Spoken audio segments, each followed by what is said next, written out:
whenever I end a video and I don't feel, I'm not gonna say 100%, but um, let's just say like, okay, like, like the best thing I should do is maybe like not publish this video.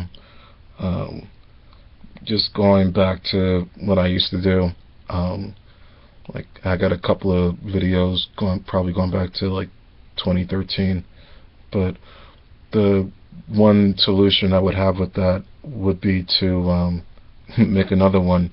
Not to say that it's going to like end any better than the one I just finished doing, but I also said that I might even play another song on the guitar, and after like thinking about exactly what I was gonna do, I figured, you know what, fuck it. The the song I'm about to play is something that I want to say I know like the back of my hand. I didn't, unlike the other like 3 guitar songs that are already on YouTube. I didn't practice this before playing it. I just figured this song would be sound more interesting than with fuck ups than, you know, because I have no doubt that I can, you know, bring out the song without any errors or fuck ups, only because I played it so often, much like Comfortably Numb. But the reason Wish You Were Here came to mind was because I was listening. I was not listening, but I was watching Boyhood, and like I even heard maybe 1 or 2 errors when the girl was playing it in the movie, and I almost want to say like, okay, rather than risk not risk like a perfectly good video going to shit based on like one and 2 chords I may have, you know, forgot how to play, or not how, but it's sort of like fucking up the lyrics. But I'm just gonna go ahead and just, the song has an intro, but I'm not gonna attempt to do it. Fuck it. I didn't play the intro for a reason. It's not, I'm the type of guitar player that doesn't play a lot of tabs. 99.9% of the things I do is chords, and it's the reason why people tell me all of my songs sound the same. I mean, we're not talking original songs. All my original songs sound the same as well, but that's sort of different. But anyway, let me pick up from where I left off a minute ago.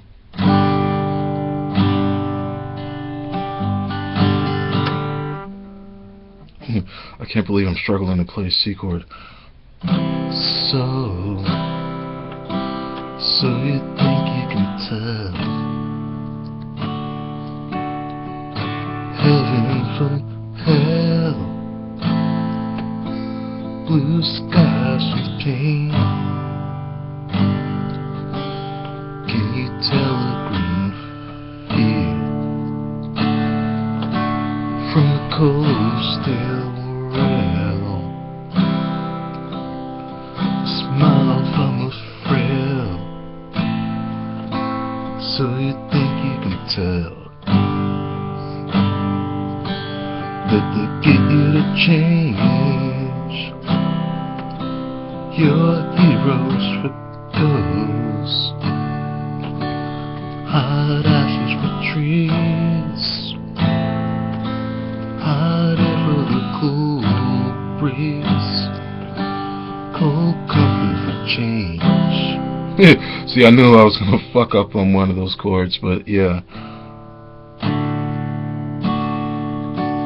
Did you exchange a walk-on part in the wall for the roll cage?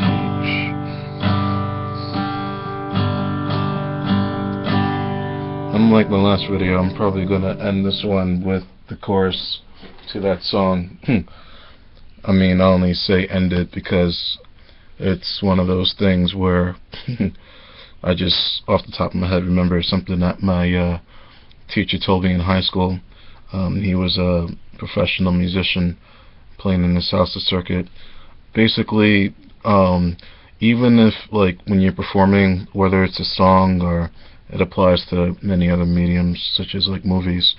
But whenever you perform anything, or whenever you perform most things, like, you can fuck up the middle, but I mean, the beginning and the end is what the audience will always, like, remember. So if you started off, like, I saw like a really funny video of the top 10 people. In fact, that'll give me something to do tonight.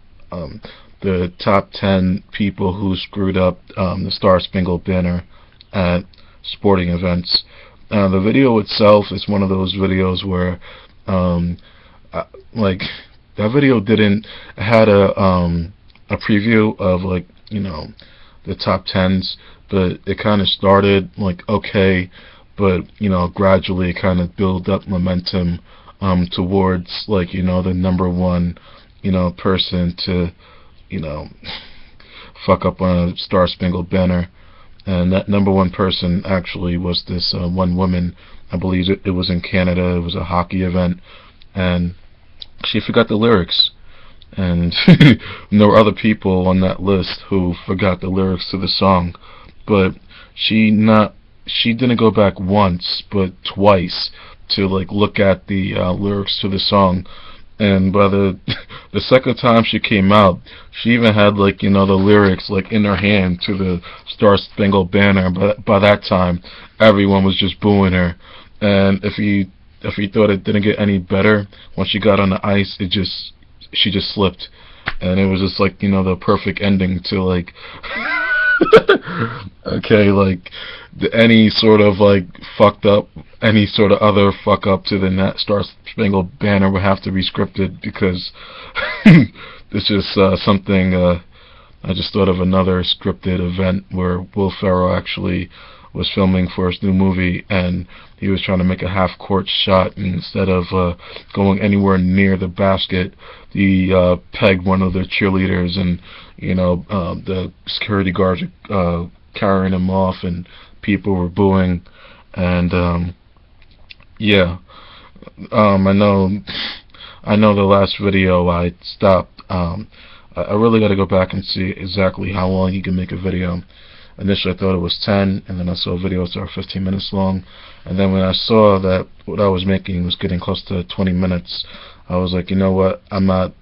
It was kind of like half that, but it had mostly to do with like this connection problem I have, where I guess a third of the videos I've tried to make, it just the screen goes gray, it says something went wrong.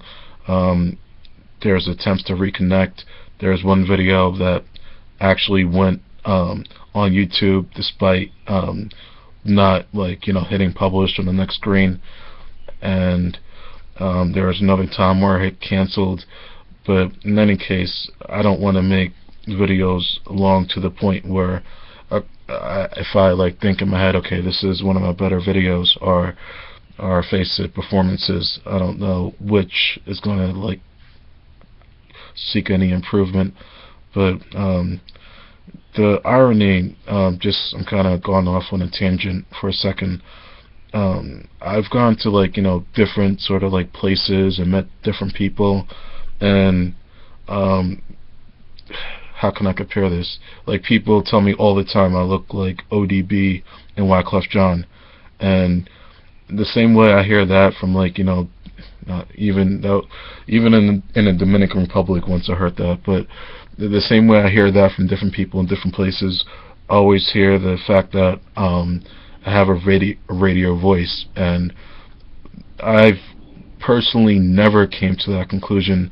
I was actually that type of person that hated my voice on like, cassette. I'm kind of going back to where I used to traditionally hear my voice, and, like, even now, just, like, part of me is thinking, like, why the fuck do I continue to make these videos? Because if you look at this video, or if you look at any other video I've done in this format, it kind of fits into something I talked about in another video I made earlier tonight about the garbage that Jerry Seinfeld referred to, as far as like what you can find on YouTube, as opposed to his web series on Crackle.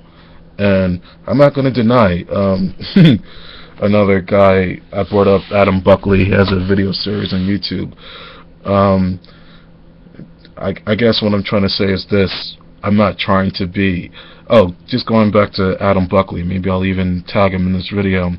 But kind of the best thing I did like about the video, this particular video, it wasn't like the 5-minute sort of break where I don't know if this was him. I don't know if like he was Jason, but he just went to this random video where it just like was the picture perfect example of what Seinfeld was referring to as like garbage of the internet, or at the very least people who are trying to become performers but can never make it to, Sirius XM, or well, maybe according to Buckley's own words, he can sort of hack it on there, or make it on television, or whether it's like cable or network television.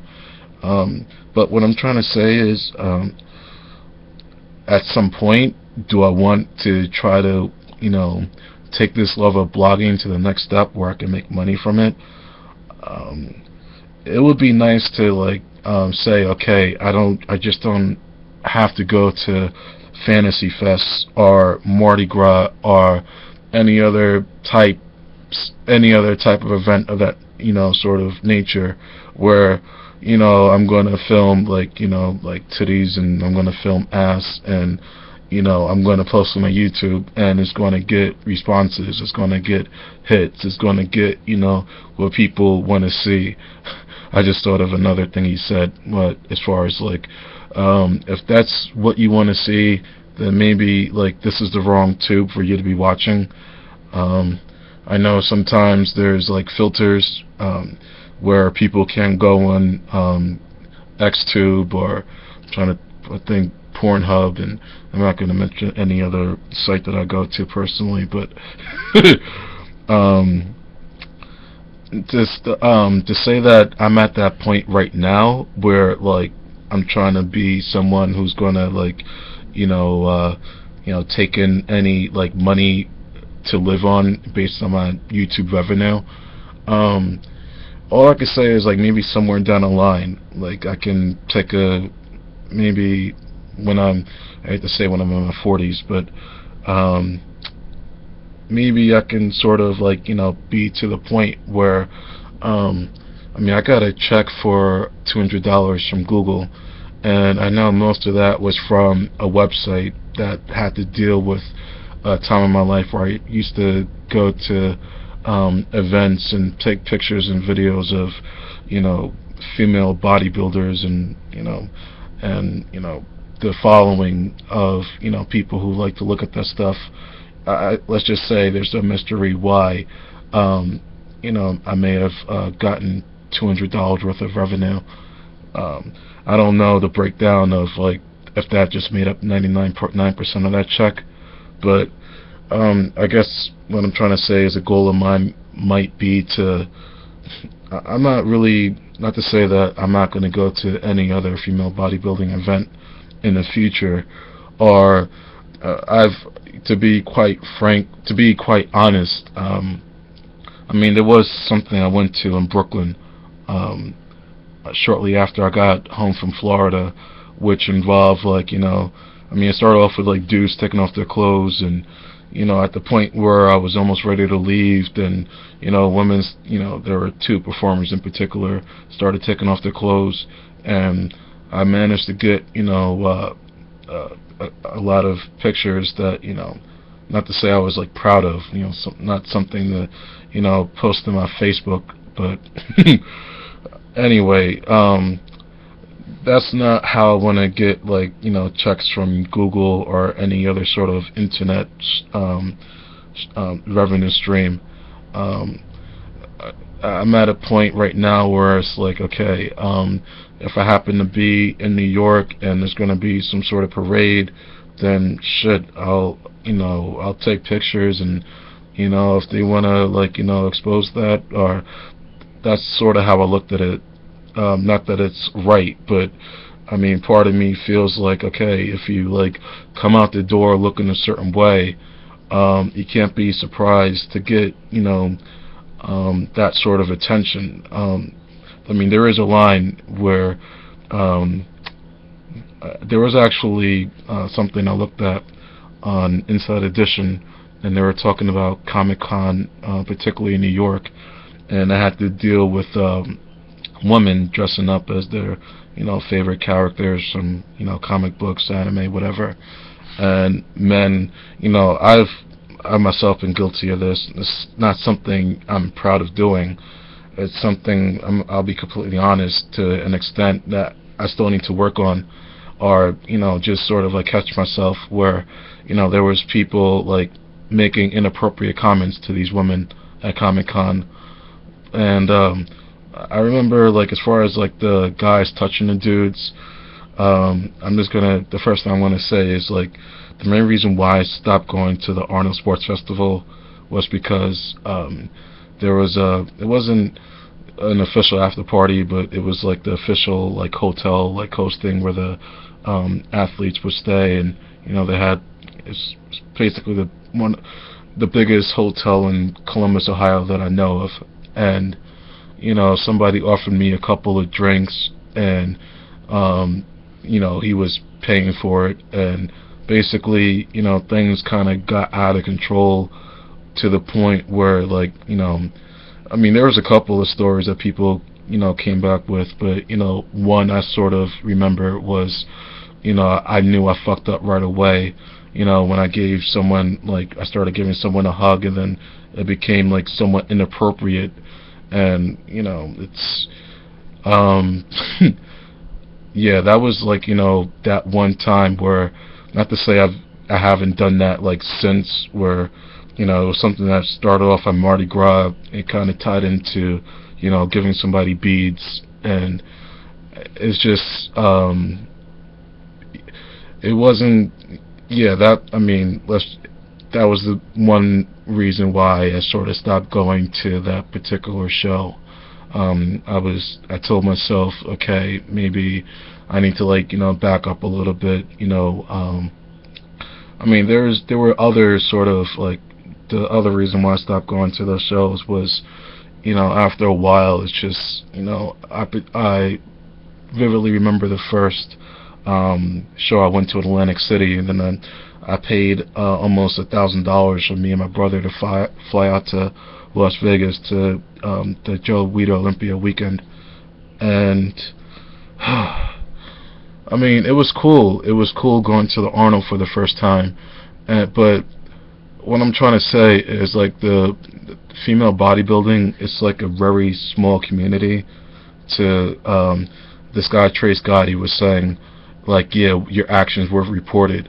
So I mean, even if he didn't say that to me, it's just like, it's like a very small, like, group of women, where if you're gonna, like, make that fuck up, and that wasn't the only fuck up, but it was just like, okay, like, I went to Tribeca Art Center, Borough Manhattan Community College, and I'm not sure if this was like before or after. I'm guessing this was even before.